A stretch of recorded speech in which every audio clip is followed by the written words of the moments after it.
Alright. Alright. Hello, and welcome back to Dragon Quest V. Well, in the last video, I made the comment that the last time Bianca had been in our party was when we raided that haunted castle way back at the start of the game, practically. Totally forgetting that she'd, from the time we got married and left Friscoletti's house, made our way to the desert and through that to my hometown. That whole time she was totally forgetting about that. Anybody that was familiar with the game probably heard me say that, oh, well, we haven't had her in the party since it. Probably thinking, what? Are you... Yeah.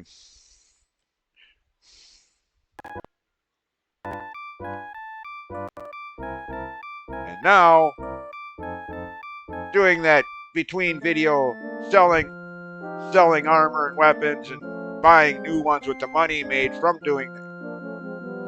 Well, last time I said we still need the Zenithian sword that is probably in the final dungeon like it was in the first game.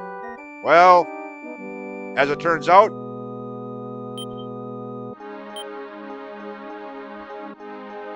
we already had it.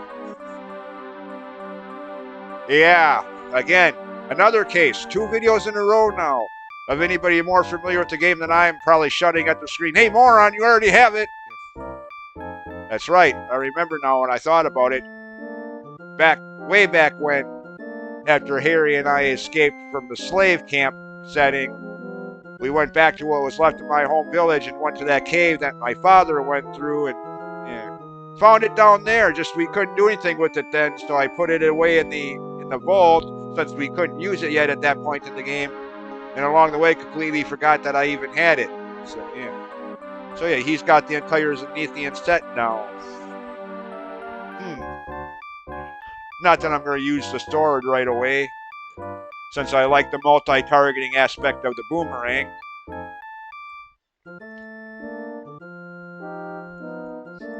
Equip it just before fighting the final boss, for now. But anyways, yeah, I did most of it. Still need some more money for some of the armor. So as I'm grinding, let's explore this area. Make this an exploration-oriented video. So we got this whole area here.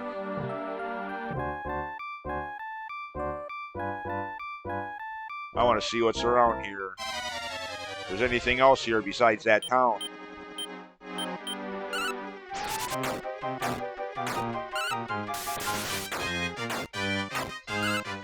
For now, I took Bianca back out of the party since she's only at, like, what, level 27?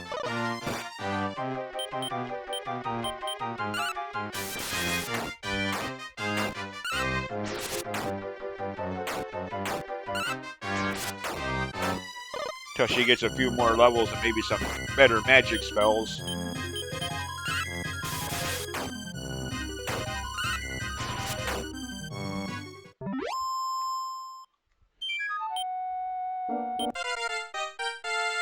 Speaking of which, defense by 1 point. Oh wow. Such a major upgrade. 1 whole point. HP by 7, MP by 6. No new spells though.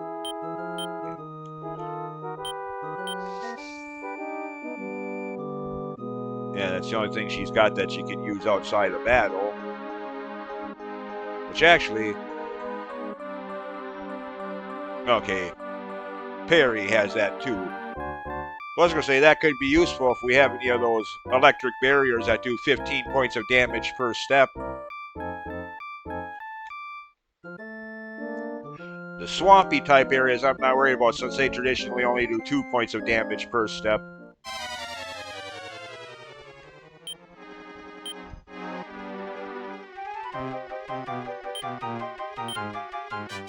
Actually, hold on, I want to check something quick. Lightning. Metallic enemies.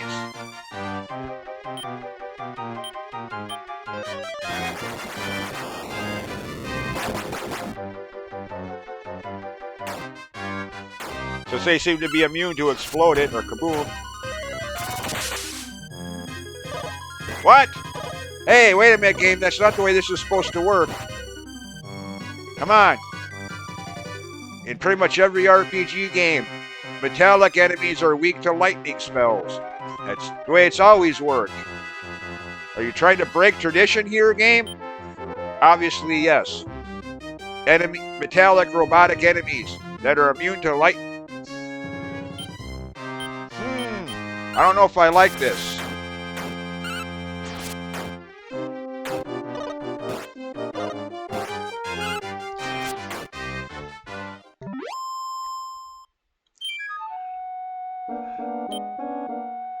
Oh well. Anything up here? Nope. Okay. I could probably just save myself a little time and look at a screen cap image of the world map. Or of this world map. The so-called Demon Dark World.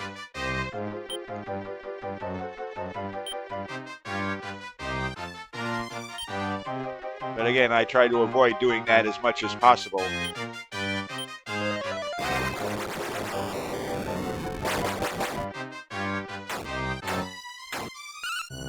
Except for in games like Dragon Quest II, the NES original, where there was no in-game maps, and trying to find, once you get the ship and the whole world basically opens up, except for the final area, the rest of the... Trying to go from town to town on ship can be a little annoying. So that's one of the few cases where I break out a screen cap image map of the world. But of course, lately, whenever I played that game, it's been the Switch, either the Switch or the mobile phone port remake that has an in-game map of the world maps. Something they should have had from day one to begin with, but guess they figured the NES wasn't capable of that. From a frame rate RAM standpoint. Uh-oh. Holy sh...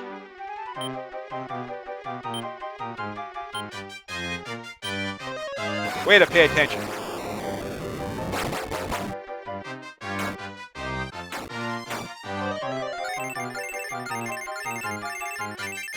Oh, it heals everybody, even the ones in the... Okay.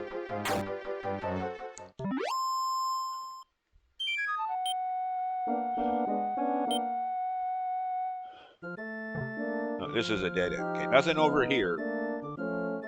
Unless there's some hidden stairway or something, but...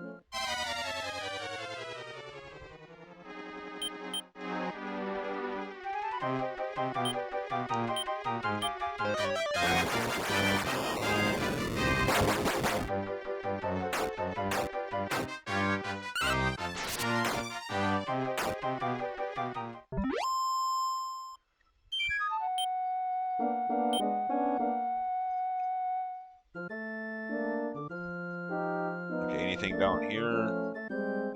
Just a portal out of here.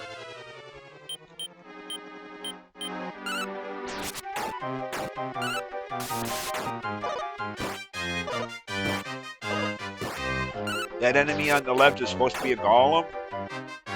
Looks more like a dragon. What? Looks more like a dragon or a chimera or something. Doesn't look like a golem.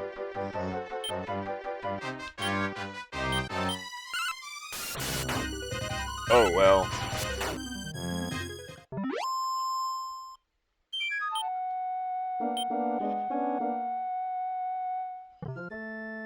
Anything down here? Nope. Alright. Alright, nothing over here.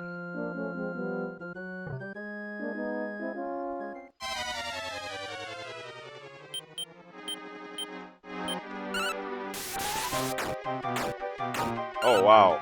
That's all that... Okay, that's better.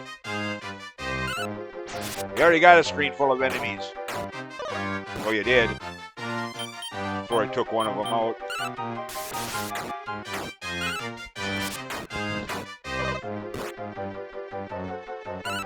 Now that's the golem there. Not that other thing.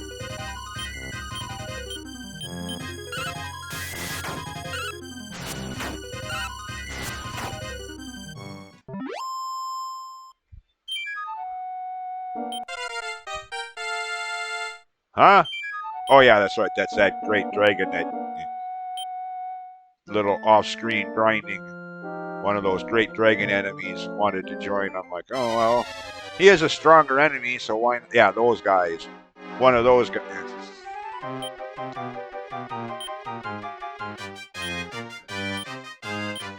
A brief bit of off-screen grinding I did since the last video.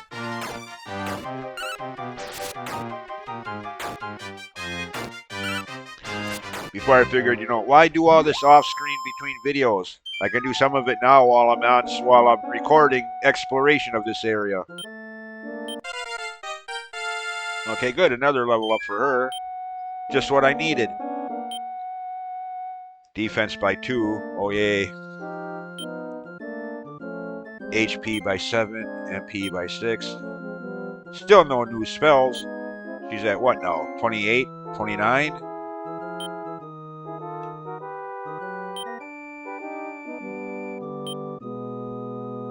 Or does it say? Level 30. Okay. Yeah, a few more levels. Usually, well, actually, quite a few. It's usually like level 35, 36, somewhere in that approximate area. That those who do learn the exploded or kaboom spell. Usually.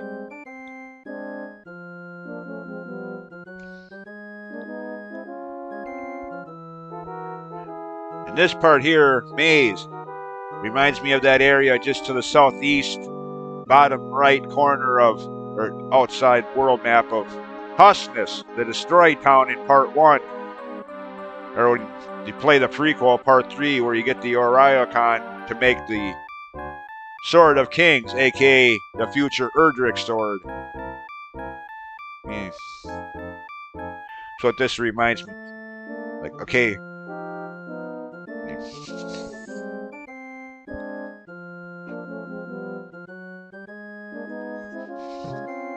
Maybe that's because I've just replayed part 1 recently on my phone, so yeah. I still have this area in my mind because of that. Okay, this is a dead end. Okay, this just leads back to the town.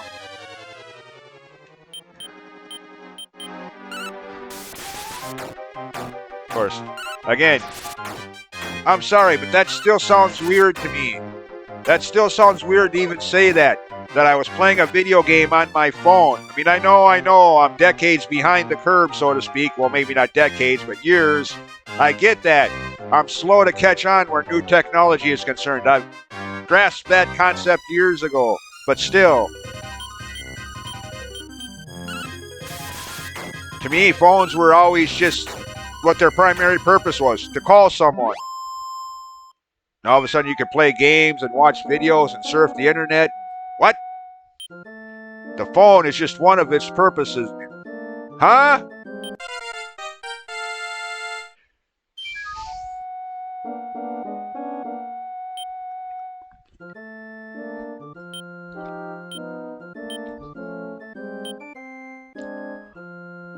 No big deal. I mean, I suppose that could be useful. Just for me, when I'm in random battles, I'm more likely just going to be aggressive and attack the enemy or maybe heal when needed. But trying to steal their magic points isn't exactly something, that I'm really going to be keen on trying to do. So, big deal.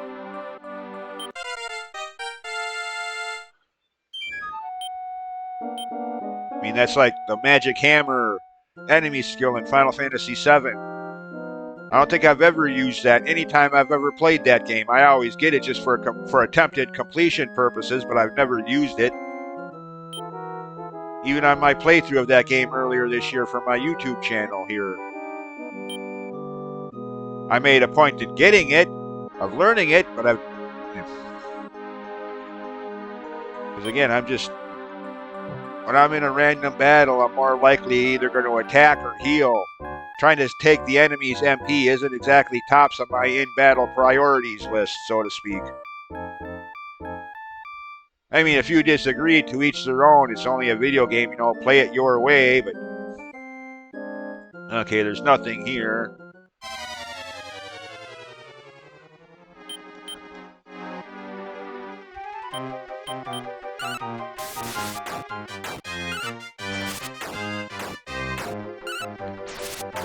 These guys always remind me of Dragon Quest II, the game they first appeared in.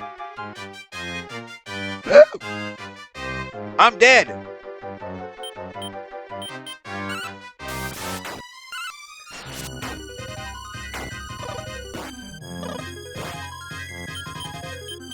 Damn, these guys are tough. Of course, they always were, even in the aforementioned Dragon Quest II, where they first appeared in. They were annoying. I mean, a variation of that enemy, graphically, anyways. First appeared in that cave, underwater cave you needed the moon fragment to get to, where you got what was originally known as the Eye of Melroth in the NES version, whatever they changed the name to in the Switch/mobile phone port, I don't remember, but I think it was False Idol or something like that. Yeah, it was in that cave where they first appeared. And they've been common in Dragon Quest games ever since, or at least some visual variant of them.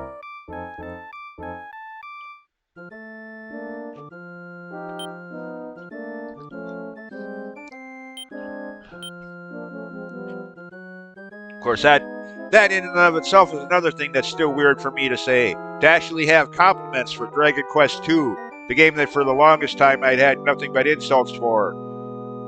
Yeah. Kind of like Final Fantasy IV. Been playing a lot of the Pixel remaster on Switch. At least the remaster is good. The other versions of the game, I'm still hating those. The original SNES as Final Fantasy II, the Game Boy Advance remake. Never played the DS port of the GBA remake, or not the DS, the PSP, I meant to say, PlayStation Portable port of that game. Never played that one, but never really wanted to because it's Final Fantasy IV.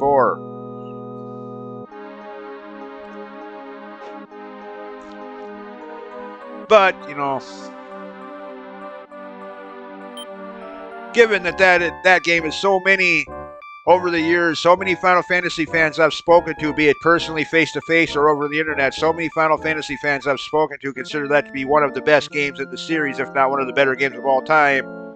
So as long as I had the Switch report of the remastered, or the Pixel remaster, I figured why not? Let's see what it is about this game that so many people like. Yeah. Oop, what am I doing? That ain't gonna do no good. He's dead.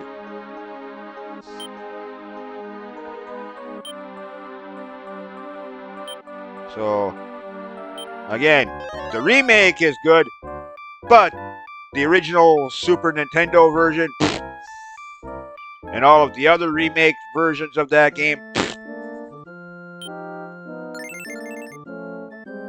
I still stand by what I've said all these decades since. Phooey.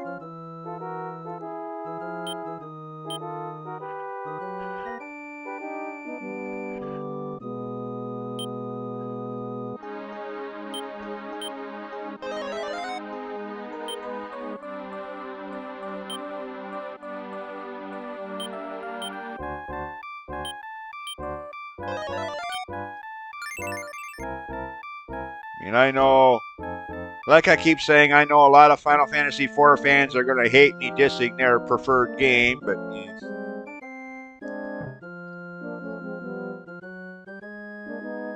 unless you're talking about the Pixel remaster, you can have it. Anyways. Okay, this is another dead end. Oh, wait a minute. Can't all be dead ends. There has to be somewhere around here there has to be a way to the final dungeon. Not that I'm ready to go there yet, mind you, but just out of curiosity.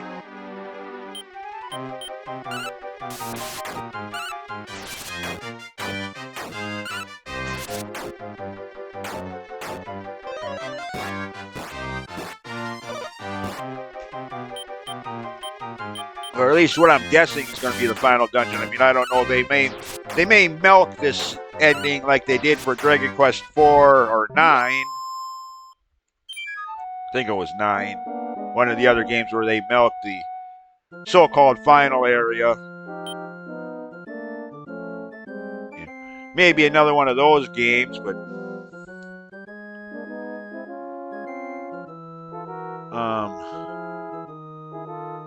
okay, wait a minute.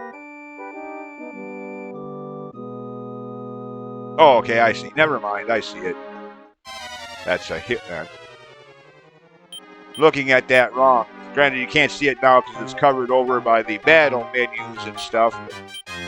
But there is that path that was just a hill, not an unpassable mountain, graphically speaking.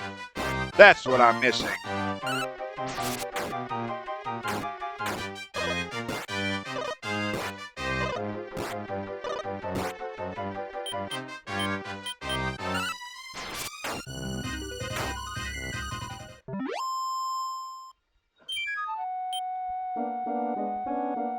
Yeah, that's what I thought. Okay. I was going to say, what the hell? There has to be a way through this somewhere. What I'm guessing is the final dungeon is somewhere in here. And I say I'm guessing because this is definitely where my memory of the game starts to falter.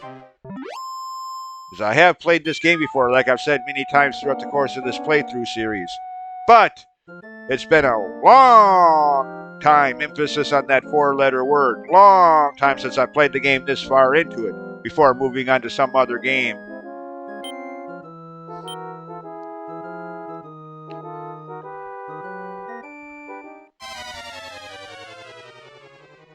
I mean, I still remember one part of the final dungeon, or what I'm guessing is the final dungeon. An annoying slide puzzle, slide block kind of puzzle. At least I think that's in this game, unless that was... Yeah, that was in this game.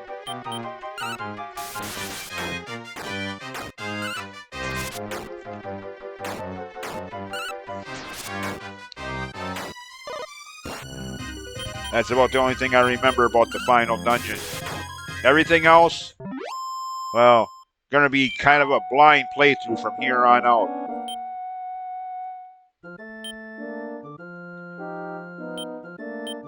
Maybe a very few things. Oh, I remember this, but yeah, not too many anymore.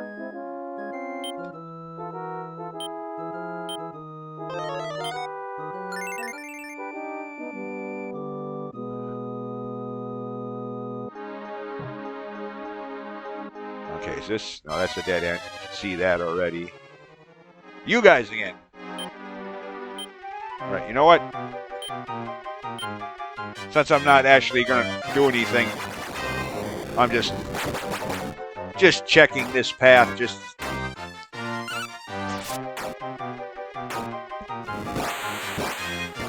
As again, this is merely just an exploration and grinding video. No forward progress intended on this one.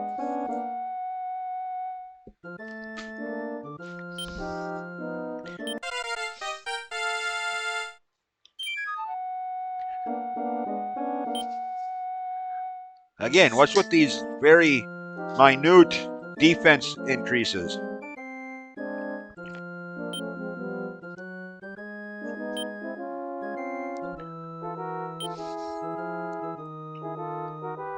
Oh, wait a minute.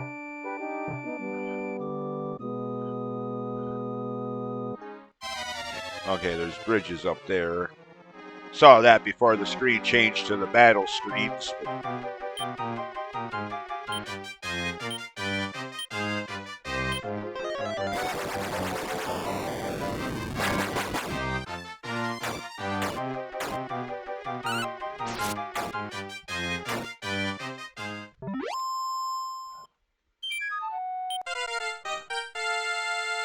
Sancho. That reminds me, I got it. What is he?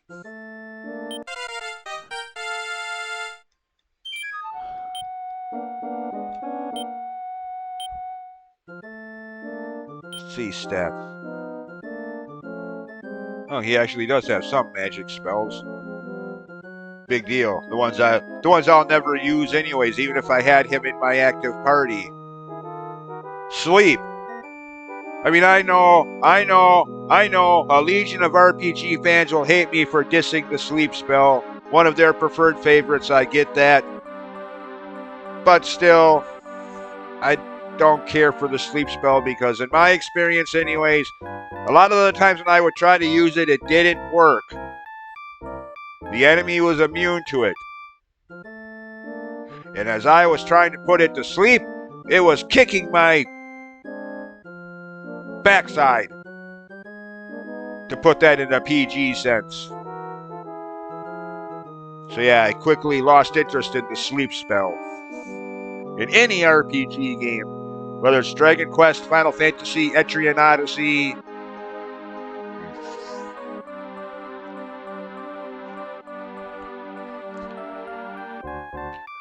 Okay, what's over this way before I cross? Okay, nothing.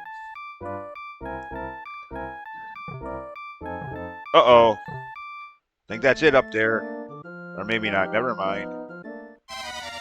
There's swamp barrier. Ooh, an upgraded version of this enemy.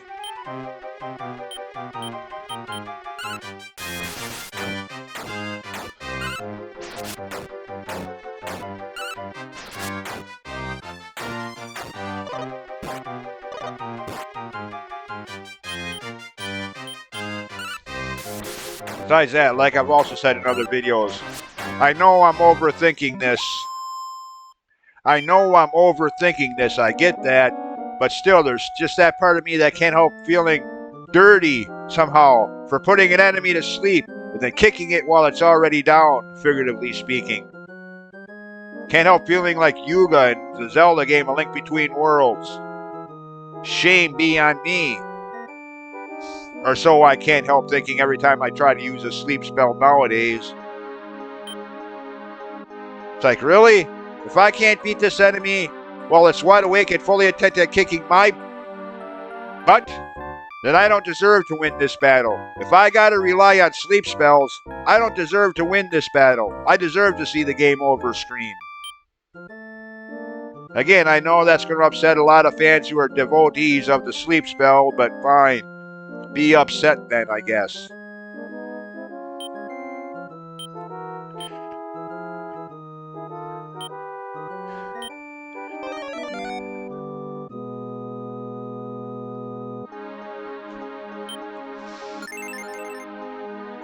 But anyways, I've gone over this many times in these series. Dragon Quest 4, 1, 2, and 3. Now here, my playthrough of the first Final Fantasy game, talking about the sleep spell then when it was available as a level 1 black magic spell in the first town, or a level 3 or level 4 black magic spell in Elfland. Either way, I've made my opinions on the sleep spell quite obvious for anybody who's watched enough of my series by now. So, no need to digress on that any further. Moving on. Just suffice to say, if if that's your way of playing through the game, more power to you. I never cared for sleep spells.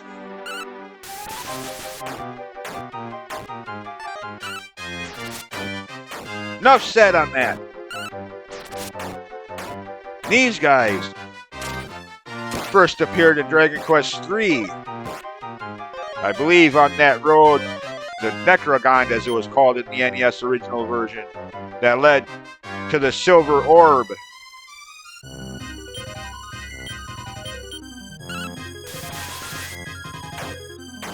That always reminded me of the Road to Rohan, the final dungeon in Part 2. With its numerous pitfalls that you could drop through and end up having to redo a large portion of the dungeon.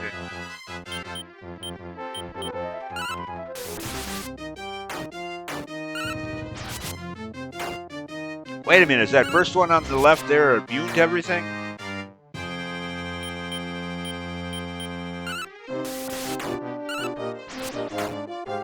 Oh, he was.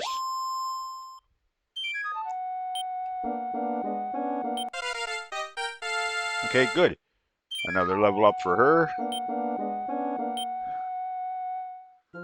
What? Is she already maxed out magic spells wise? Has she already got all the magic spells she's going to get for the rest of the game? Well, if that's the case, I'm not going to be using her as a primary party member. I'll stick with the kids.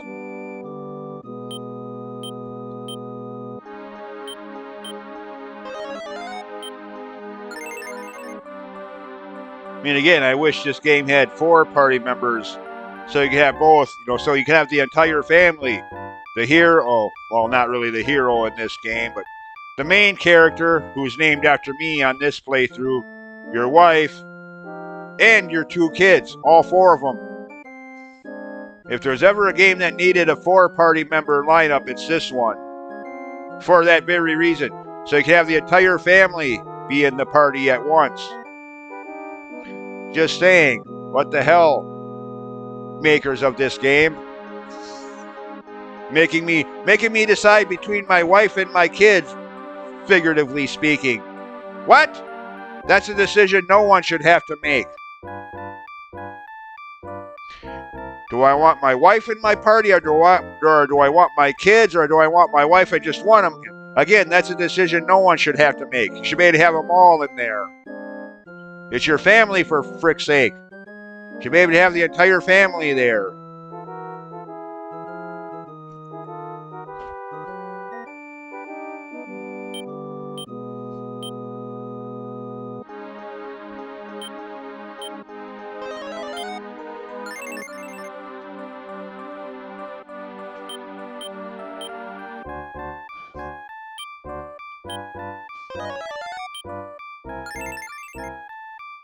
Okay, well, where's the... Okay, I'm guessing that's it right there. Well, it appeared on screen for a second before the screen turned to the random battle screens, but once this battle is over, it'll be on the upper left corner. I'm guessing that's at least the entrance to it.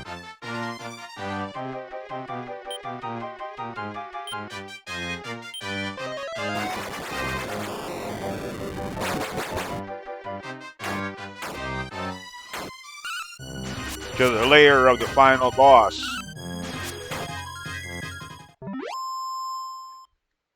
Where the main character's mother is being held prisoner.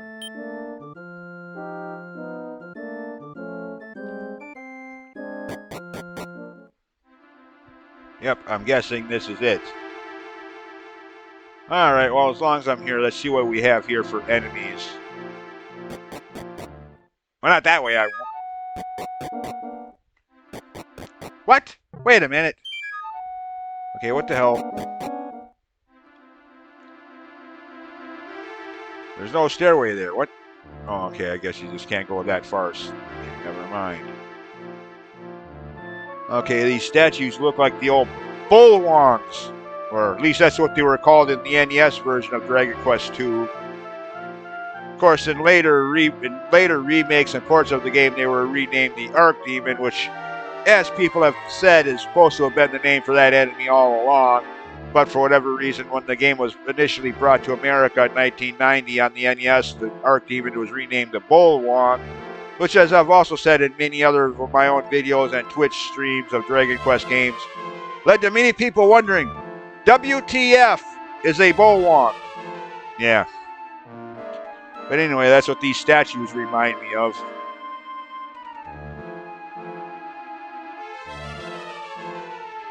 Okay, there's nothing in this. Oh, goody. Let me guess, these are those 4 or 14. Okay, no, they're not. They're not the electric or whatever, the striped barriers that do 15 points of damage per step. Okay. Well, that's good. I mean, granted, I got the safeguard spell, so it wouldn't matter either way. But anyways, I'm not going through this yet. I still want to get Bianca leveled up a little more. And besides that, I'm now past the half-hour mark on this video, so... So yeah, that'll do it for this one, which was meant to be just an exploration video all along anyway, so yeah. I'll even make sure to put that in the title of the video so there's no mistaking it. Exploration video. Yeah. Anyways, as always, thanks for watching and putting up with my sometimes unpopular opinions in games like Final Fantasy IV. Yeah. Anyways, thanks for watching. See you next time. Bye.